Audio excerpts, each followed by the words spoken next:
Again आप सभी को वेरी वेरी गुड मॉर्निंग, नमस्कार। जैसा कि लास्ट एपिसोड में मैंने आपको बहुत सारी चीज़ों को बताया था जो संकल्प यात्रा भारत की हम बात कर रहे थे। आज इसी संकल्प यात्रा को आगे बढ़ाते हुए कुछ और ऐसे एपिसोड पे हम लोग बात करने वाले हैं। खासतौर पर इंफ्रास्ट्रक्चर डेवलपमेंट की हम बात करेंगे और इस इंफ्रास्ट्रक्चर डेवलपमेंट में वैसे चीज़ों को देखेंगे जो एक लंबे समय से वो प्रोजेक्ट जो कि भारत में कर सकते हैं वो रुका हुआ था, लेकिन अभी सरकार उसको एक्टिवनेस दिखाई है, कार्य कर रही है। जिस तरह से भिन्न प्रकार का आप देख रहे हैं, वो ब्रिज का कंस्ट्रक्शन हो रहा है जो पिछले कई समय से वह रुका हुआ था। बहुत सारे ऐसे हमारे देश के राज्य हैं जहाँ के जनजातीय कर सकते हैं, लोग कर सकते हैं। वह एक जगह से दूसरी जगह जब यात्रा करते हैं, उनकी एक लंबी कर सकते हैं यात्रा तय करना पड़ता है जो लंबी डिस्टेंस होती थी, 100 किलोमीटर, हज़ार किलोमीटर। जैसा आपने चिनाब के नाम सुना होगा, चिनाब जो हमारे है जिसके ऊपर जो अभी ब्रिज बनाई गई है। तो ऐसे बहुत सारे प्रोजेक्ट हैं जो लंबे समय से लटके हुए थे, ये सारे प्रोजेक्ट काम कराए जा रहे हैं। तो आज इस सारे एपिसोड पे आज हम लोग बात करेंगे। जैसे कि आज प्रगति शक्ति के बारे में आपने सुना होगा, प्रगति शक्ति पे भी हम लोग आज चर्चा करने वाले हैं, ठीक है।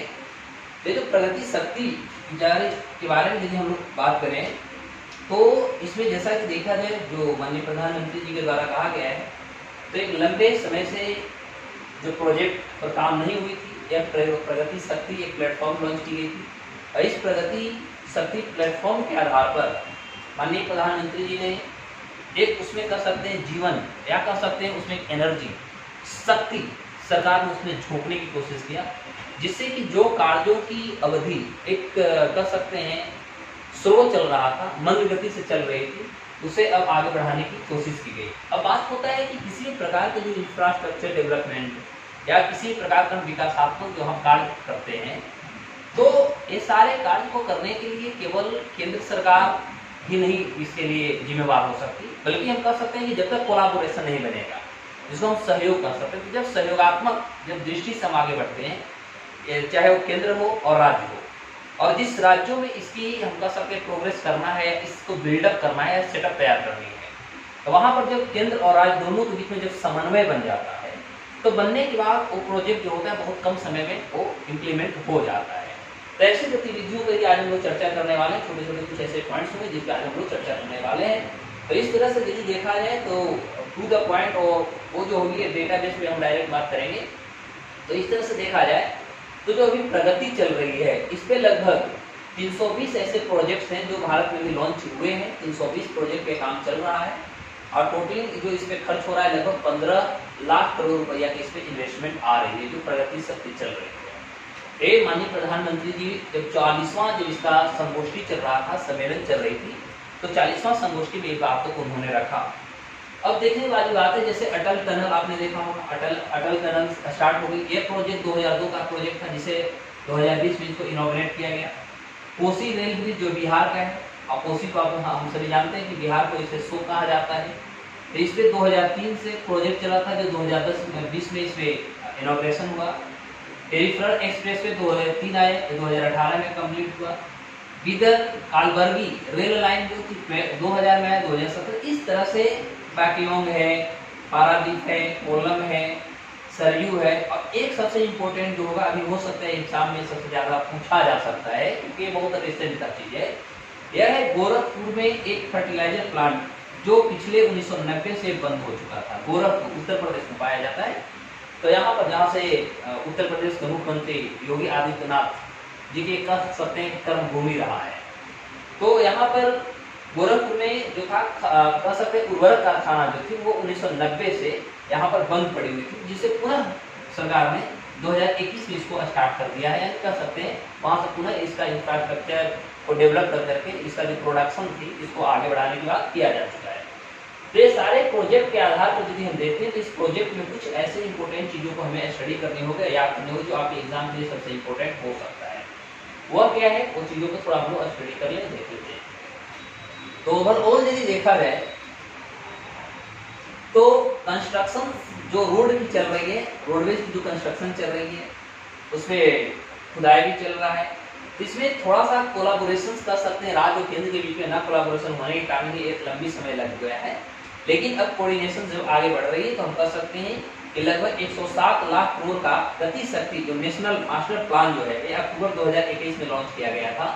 और भारत के लगभग कह सकते हैं 16 ऐसे डिपार्टमेंट और मिनिस्ट्री जो है इसको इसमें कनेक्ट किया गया है, डिपार्टमेंट को कनेक्ट किया गया है, जहाँ पर एक दूसरे की सहभागिता से या कह सकते हैं एक दूसरे के कोलाबोरेशन से यह संस्था में या इस तरह के कंस्ट्रक्शन को आगे बढ़ाया जाएगा।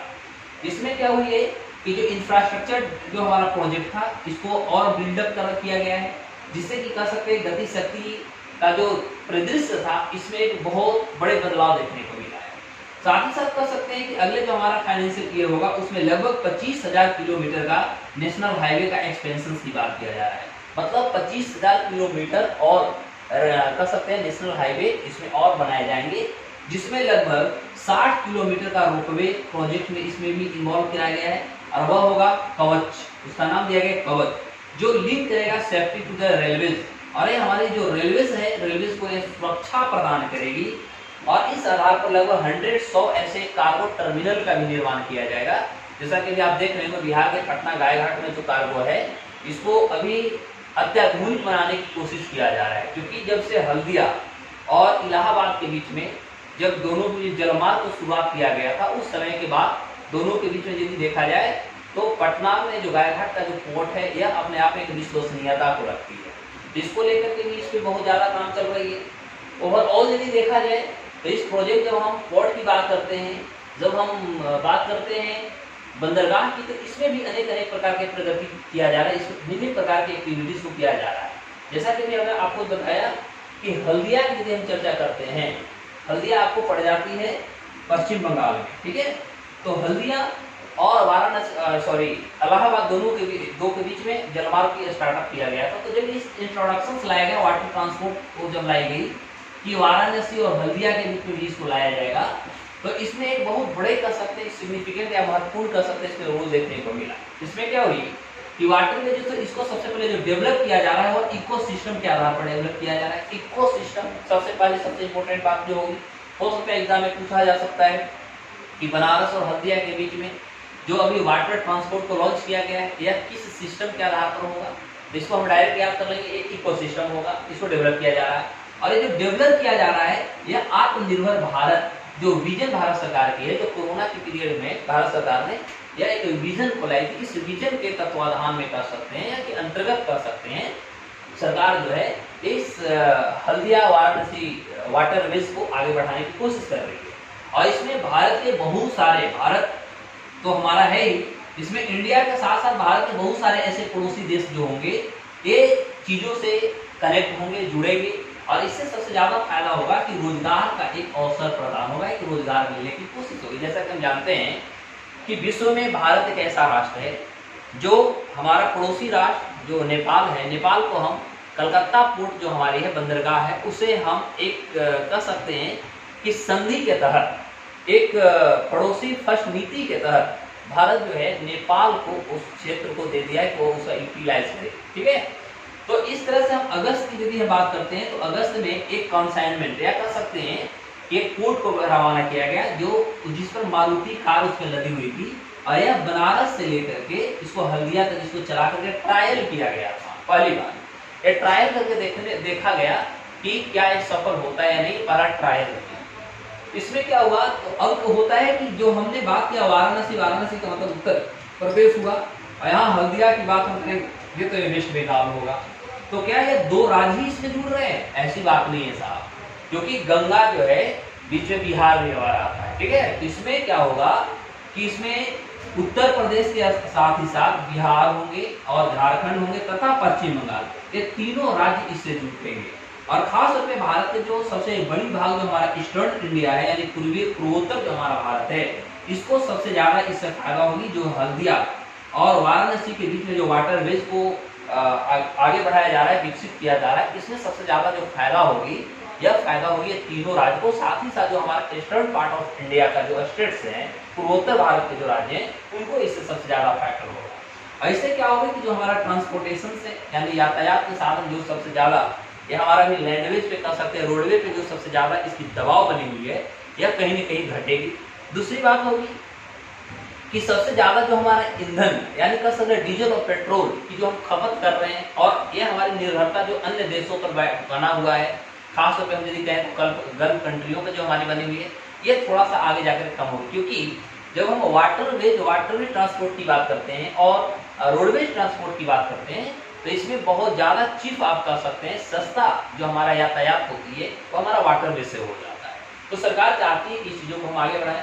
तो इससे क्या होगा कि सबसे ज़्यादा एक कंटेनर कार्गो की तो हम बिजनेस करेंगे, इससे फायदा होगा कि हमारा जॉब अपॉर्चुनिटी इससे बहुत ज़्यादा क्रिएट हो जाएगा।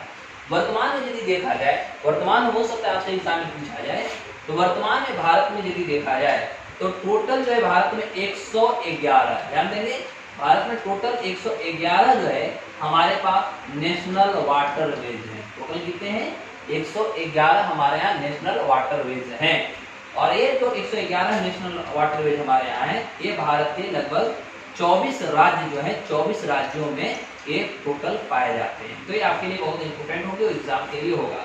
और ये 111 में से यदि देखा जाए तो इस 111 में से लगभग हम कह सकते हैं कि 106 यानी 106 जो वाटरवेज होंगे, ठीक है, इनको नोटिफाइड लगभग 2016 में ही कर लिया गया था। 2016 में सबसे पहली बार इसको नोटिफाई कर लिया गया था कि इसको नेशनल वाटरवेज के रूप में इसको हम डेवलप करेंगे। और लेकिन इससे पहले यदि 2016 से पहले की यदि बात करते हैं तो 2016 से पहले हमारे पास वाटरवेज जो थे, एकमात्र हम कह सकते हैं कि 5 ऐसे हमारे पास थे जिनको हम वाटरवेज या नेशनल वाटरवेज की श्रेणी में इसको रखते थे। तो एक बहुत बड़ी उपलब्धि भी कर सकते हैं, जो कि हम लैंडवेज या कह सकते हैं, रोडवेज और हमारा रेलवेज, फिर हमारी एयरवेज होती है। उसके अलावा हम भी वाटरवेज भी बहुत अच्छे काम कर रहे हैं, जो कार्गो तथा अन्य प्रकार की गतिविधियों में इसका एक बहुत बड़ा योगदान देखने को मिल सकता है। ठीक है, अब देखिए इसमें थोड़ा हम लोग कुछ कोस्ट के बारे में बात कर लेंगे। अब कोस्ट क्या है? तो नेशनल वाटरवेज की यदि हम कोस्ट की बात करते हैं, ठीक है, तो नेशनल वाटरवेज की कोस्ट आप देख सकते हैं साहब, टोटल नेशनल वाटरवेज जो है हमारा वह 1390 किलोमीटर पड़ता है, जो हल्दिया से आपको वाराणसी के बीच में पाया जाता है।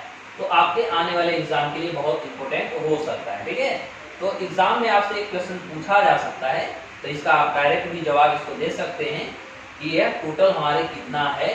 इसका द बेस्ट हम कर सकते हैं सिंपल।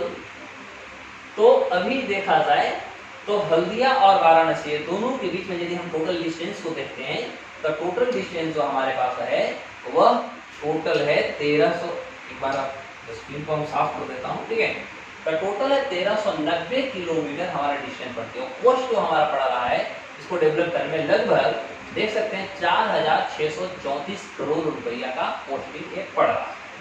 अब इसके अलावा हम देखते हैं एक और पॉइंट को हम देखते हैं, जो बोगी बिल ब्रिज पे हम आज स्टडी करने वाले हैं, जो ये भी आपके एग्जाम के लिए सबसे इम्पोर्टेंट होगा। अब देखेंगे बोगी बिल ये है कहाँ, तो ये असम और अरुणाचल प्रदेश के नाम सुने ही होंगे। तो असम और अरुणाचल प्रदेश से दोनों के लिए कह सकते हैं एक लाइफ लाइन का ये काम कर रहा है, दोनों के जोड़ने का काम कर रहा है।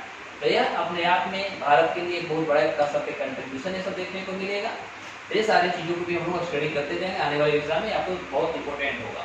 तो हमारा न्यू लाइफ लाइन नाम दिया जा रहा है, जो असम और अरुणाचल ये दोनों के बीच में एक हमारा पुल का निर्माण किया है, जिससे हमने बोगीबील का बात किया। तो इसकी जो टोटल डिस्टेंस है देख सकते हैं, इसका डिस्टेंस जो है धेमाजी और डिब्रूगढ़, ठीक है, ये दोनों के बीच में लगभग 100 किलोमीटर का कम देखने को मिला। लगभग कह सकते हैं कि ये बोगीबील जो ब्रिज है इसका जो टोटल डिस्टेंस है 4.94 किलोमीटर लंबा है। तो आपसे एग्जाम में पूछा जा सकता है कि बोगीबील जो पुल है यानी ब्रिज है, इसकी टोटल डिस्टेंस कितना है। तो आप याद रख रहे हैं 4.94 या मोटा मोटी आप कह सकते हैं कि 5 किलोमीटर लगभग इसकी टोटल लंबाई होती है। और यह लगभग धेमाजी और डिब्रूगढ़, धेमाजी आपका हिमाचल में पड़ता है, सॉरी अरुणाचल में पड़ता है, और डिब्रूगढ़ आपका असम में है। ये दोनों के बीच की जो डिस्टेंस है, लगभग डिस्टेंस देखा जाए तो 100 किलोमीटर ये दोनों के बीच में कम कर दिया गया है। जैसे जब कम कर दिया का मतलब कह सकते हैं कि ब्रिज बनने से फायदा हुई है। और ये ब्रह्मपुत्र नदी पर बनाई गई है, ये आप सबसे ज्यादा याद रखें, क्योंकि सबसे ज्यादा एग्जाम में ये क्वेश्चन से पूछता है कि यह पुल किस नदी पर बनाई गई है। ये जो बोगीबील हमारा ब्रिज है यह ब्रह्मपुत्र नदी पर बनाई गई है, जो ये असम और अरुणाचल के बीच में हम देख रहे हैं। सबसे इससे पहले यदि देखा जाए तो 500 किलोमीटर जो लगभग 24 घंटा कंप्लीट करने में लगता था। पहले 500 किलोमीटर दोनों के बीच में डिस्टेंस थी। जो एक व्यक्ति मान लिया जाए कि अरुणाचल प्रदेश से असम की यात्रा करना चाहता है, या कह सकते हैं धेमाजी से डिब्रूगढ़ की यात्रा करना चाहता है, तो उसे 24 घंटा का समय लगता था। लगभग 500 किलोमीटर से यात्रा करनी पड़ती थी। लेकिन इस ब्रिज को बन जाने से मात्र 100 किलोमीटर घट गई और ये मात्र 4.94 किलोमीटर का है। अब ये क्या है, अब याद करने वाली चीज है, यह भारत का सबसे लंबा रेल रोड ब्रिज भी है। ये चीजों को याद रखेंगे, आपसे एग्जाम में पूछा जा सकता है। तो भारत के सबसे बड़ा, यदि आप लॉन्गेस्ट बात करते हैं तो इंडिया का लॉन्गेस्ट रेल रोड जो है यह हमारा पड़ गया बोगीबील।